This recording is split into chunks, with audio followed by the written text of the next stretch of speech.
What's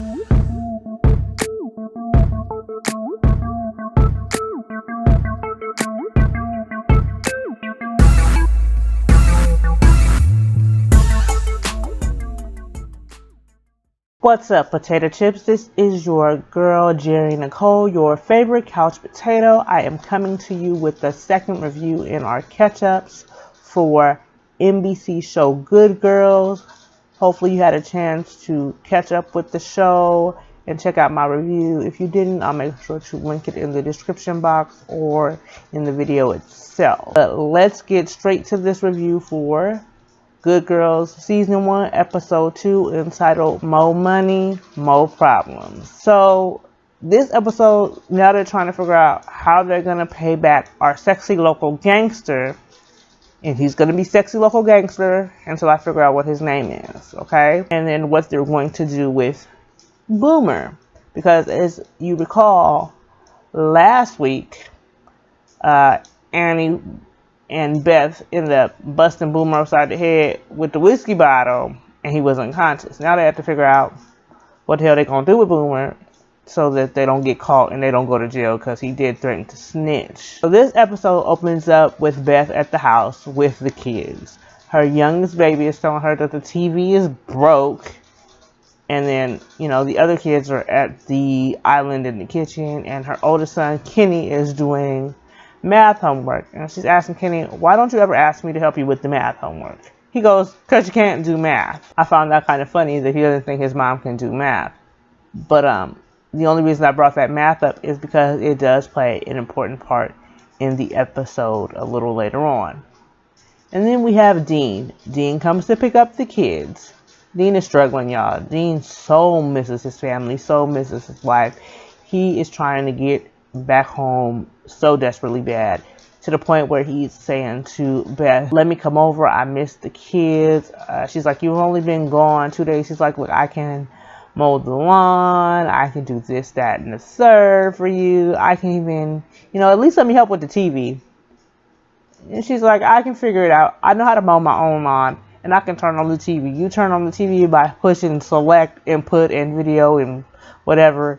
And Dean's like, no, that's wrong. She's like, look, I'll figure it out. You're not coming home. You only been gone for 2 days. Get over it. Go outside. Figure out what's going on with the kids. Dean's kind of looking at her a little funny, like, hey, something's on your face. She plays that off. But we all know that it's blood from when she hit Boomer upside the head. Annie goes back to work, you know, trying to go back to regular life. But when she gets there, she notices that the police are all over the place. So she asks the security guard, what's going on? Why are the police here? And he's like, remember, we got robbed. But anyway, have you seen Boomer? Because the police are looking for Boomer and they need to ask Boomer some more questions. Now, Annie shook as shit. She's like, damn. So she decides it's time to go. She goes back over to Beth's house and tells Beth, yo, they looking for Boomer. And she's like, well, why are you looking for Boomer, and what did you tell him? She's like, I didn't tell him anything. What did you think I told him? That you busted him upside the head with a whiskey bottle? Then comes in your girl, Ruby, and Ruby is telling the girls, I got X amount of dollars because I sold this, I did this, and poor Sarah is starting off her first soccer game in a t-shirt instead of a soccer uniform. So now we have a total of $343.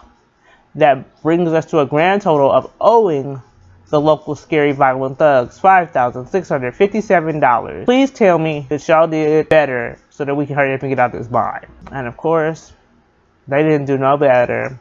And now they have to tell Ruby what the hell happened with Boomer.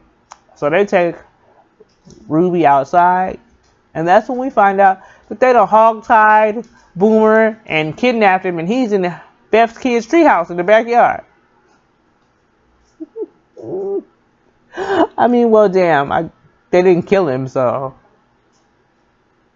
he alright. They feeding him at least. And now Ruby's like, what in the hell am I looking at?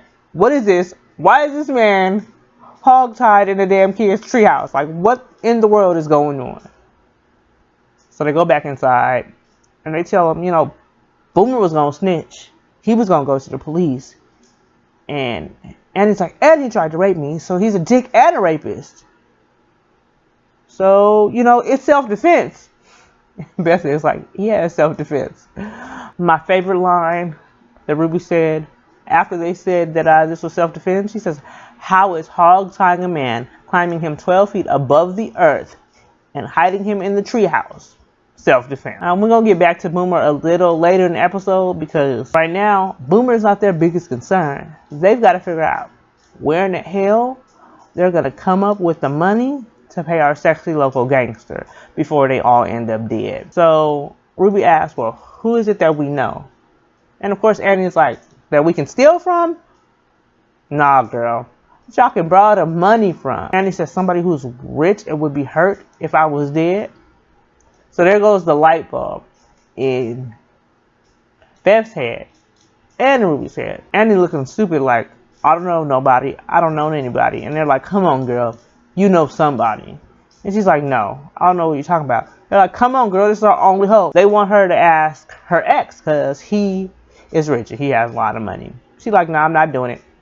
Not going to ask him. I'd rather die. We could be dead. I'm not going to ask him. It's not going to happen. But of course, she goes to ask anyway because she doesn't want to die and she loves her daughter and she knows that they need to get out of this situation. She goes over to ask, and her and the ex get into an argument because she's like, look, I need to borrow some money. He's like, how much? She's like, 60. He go to pull out his wallet. She's like, 60 grand. Nah, it's not going to happen. You're crazy. You're delusional. And I ain't giving up that type of money. Have you went to go find a lawyer? And she's like, why would I ask you for money to get a lawyer? But since you're going to accuse me of doing so, might as well ask you anyway. She leaves. She goes to meet up with the girls at the diner where Ruby works. Tells them, look, that didn't go as well as I planned it. I didn't get no money. And then Ruby notices that the sexy local gangster is in the diner. So she goes over to talk to him, and he's like, I had a question for you. How much is this breakfast combo? And she tells him how much the breakfast combo is. He goes, well, it's cheaper if I just get 2 pancakes, 2 sausages, and 2 eggs. And why is your manager ripping people off? Really? You worried about the manager ripping people off when you're extorting money or laundering money through businesses? You're going to tell somebody else is ripping people off? You're a damn criminal. And why does it matter how much the damn breakfast cost? You're not there for breakfast. Anyway, Ruby's like, look, we can get you your money. We just need a little more time. He's like, that's all dandy and that's great. How does tomorrow at 1 p.m. sound? And she had to look on her face like, I guess it's going to have to work. But that wasn't the type of time that she needed. So now it's really time to figure out how they go and get this money back. Beth goes to a pawn shop. And she's trying to pawn off some stuff that's not worth much of anything. She tells the pawn shop owner, look, I need at least 2 grand. And that's when the pawn shop owner notices her wedding ring. And she's like, I can't do it. It was his grandmother's. It's an heirloom. And the pawn shop lady was like, look, how much did he piss you off?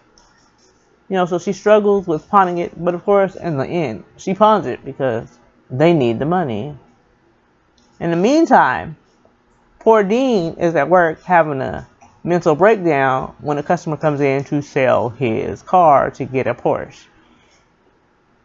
So while the customer is talking about the car, he's referencing the car to the love of his life and how you shouldn't trade in old things because they mean a lot to you. And it was just hilarious. You got to go back and watch the scene. I don't have time to be breaking the whole thing down, but it was cute. Ruby is at the daughter's soccer game and she's not there. She's in a bad place. She's there physically, but she's not there mentally.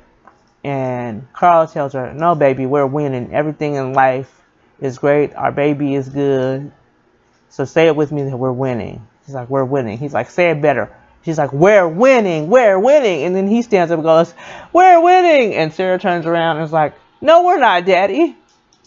And that was a little cute moment. But after the soccer game, she goes back over to Beth's house with the girls and she's like, look, this is some bullshit. Dude showed up at my job and he's threatening us. We need to figure this out. look, you already going to jail for kidnapping, so we might as well just ransom off your boy Boomer. So now the plan is to ransom Boomer. So Beth and Nanny go to the treehouse. They get Boomer's phone, and Boomer's over here calling them stupid, and they don't know nothing, and they don't have it in them to kill him.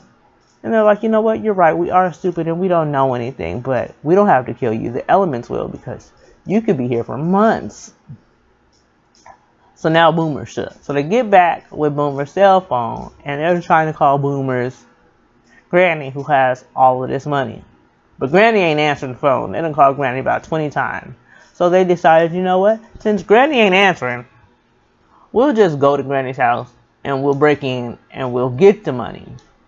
So Beth calls the babysitter to watch the kids and tells the babysitter, look, I'll be back. I just got to do some shit with my sisters. Don't let the kids go outside. Don't let them go in the backyard, because we just sprayed and there's pesticides back there and they can't go back there. We all know she don't want them to go back there because she don't want them to go to the treehouse and find your boy Boomer. So they finally get to Granny's apartment complex, but they can't get in because they don't have a pass code and they don't know Granny's apartment number to get the buzzer number.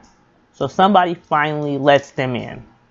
Or no, nobody lets them in. Somebody's coming out, so they go in. Annie's over here trying to pick the damn lock to break into the house. When Granny opens the door and she's like, well, who are you people? And here comes Beth with this elaborate lie saying that they are volunteers, and the social worker said, come on in because you'd be asleep, and we're here to help you because you get Medi-Cal and Medicaid, and they offer all these services. So Grandma invites them in. Everybody's pretending to play clean up. Side note, Granny hella racist, because your boy Boomer said that he is engaged to Jessica Alba, who is half Mexican, and Granny's like, don't feel bad, she's only half Mexican. So everybody is fake cleaning up. Beth asks where the bathroom is.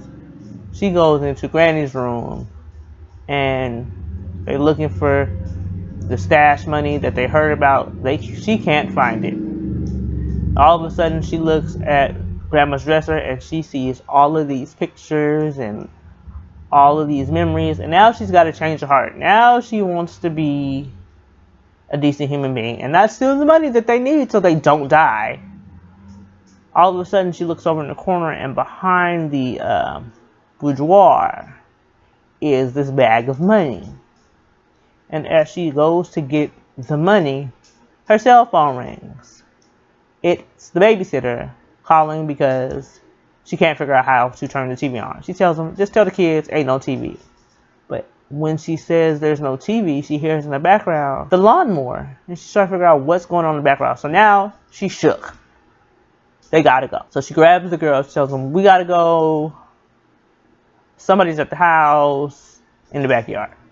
But then she tells them that, you know, she didn't steal the money. And Annie's mad because she's like, we're going to die. And Ruby's like, all of a sudden you have a change of heart. We needed that money. She's like, I know, but we can't steal from little old ladies. Is this who we become? Yes, you steal from little old ladies if you don't want the local sexy gangster to kill you. You steal from little old ladies. That's what you have to do. Now, everybody leaves and gets back to their prospective homes. Beth is upset for Dean for coming over to mow the lawn. Because, like he said before, he wants to help. He just wants to get back into the house. She's like, look, I told you I could mow my own lawn. What are you doing here? And he's heartbroken. And then he looks down and notices that she's not wearing her ring. And he goes, where's your ring? She says she took it off. She don't know when she's going to put it back on. But it's time for him to leave. Carl wakes up to Ruby in the kitchen at their house making like a dozen lasagnas. And he's like, what are you doing? Where you plan on going? Are you leaving? She's like, oh, I would love to go to an island. And he was like, would you tell me if something's wrong?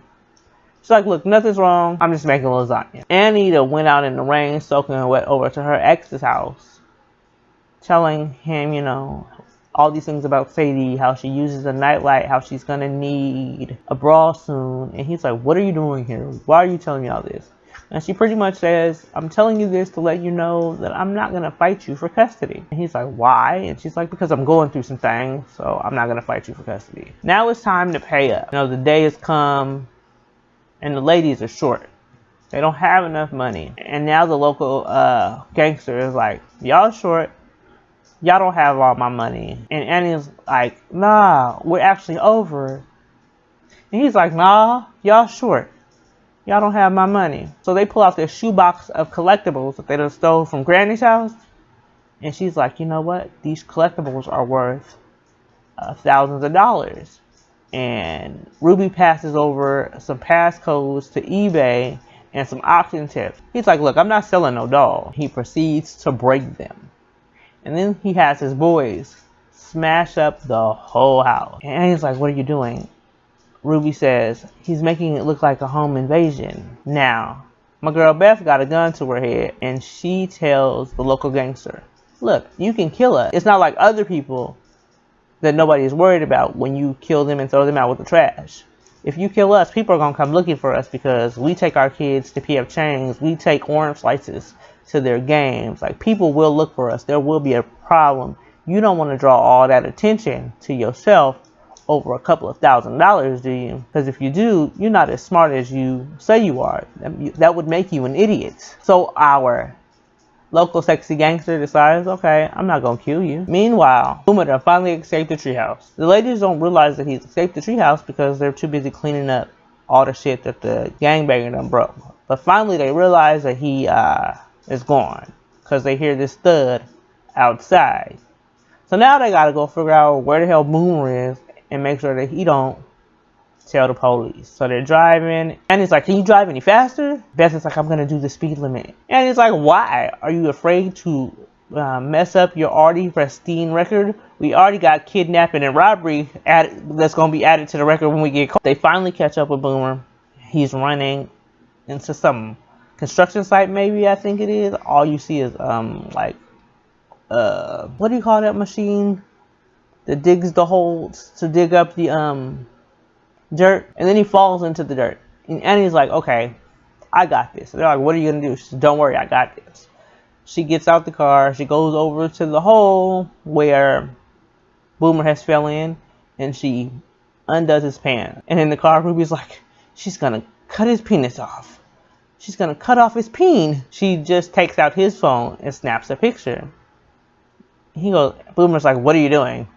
She's like, if you go to the cops, I'm gonna go to the cops because you just sent this picture to my 11-year-old daughter. In all actuality, she sent it to Ruby, and Ruby's like, no, she did not send me hostage peen. Now that that's all over, everybody goes back to their prospective home. Beth figures out how to work the remote as she pours a glass of, I think it's whiskey or Hennessy, into a sippy cup. You can tell your mom when you're pouring Hennessy or whiskey into the closest cup available, and the closest cup available to you is a whiskey cup. She figures out how to use the remote. Carl and the family eat up all the lasagna so that Ruby cannot leave. Annie goes to check on a sleeping Sadie. Now the episode ends with Beth getting the TV to work for the kids. And then she goes out looking for Kenny. And when she goes outside, Kenny's doing his homework. But remember, Kenny needs help. And guess who's helping? Our friendly, not so friendly, sexy local gangster. Beth is pissed. I really like him. I know I'm not supposed to like him, but I really like him. And I think that he has a thing for Beth. And that's why he's so nice to her. But anyway, Beth is like, what are you doing here? We're going to get you your money. He's like, nah, don't worry about that. He's like, so what the hell are you doing here? And he's like, well, I was thinking about how you said that you was a basic bitch and all this other shit. He proceeds to ask her if they have passports. And that's how the episode ends. So now we have to figure out what they're going to do with these passports. And we'll figure that out in the next episode. Tell me what you guys thought of the episode. If you watched it, do you like our sexy local gangster? Do you think him and Beth are going to end up getting together at some point? Do you think that the girls can come up with better ways to get this money? What do you think they're going to do with these passports? Let me know everything in the comments. Don't forget to like, comment, and subscribe. Share if you liked the video. Check out some of my other videos if you like this one. But until next time, you guys, love, peace, and potato chip grease.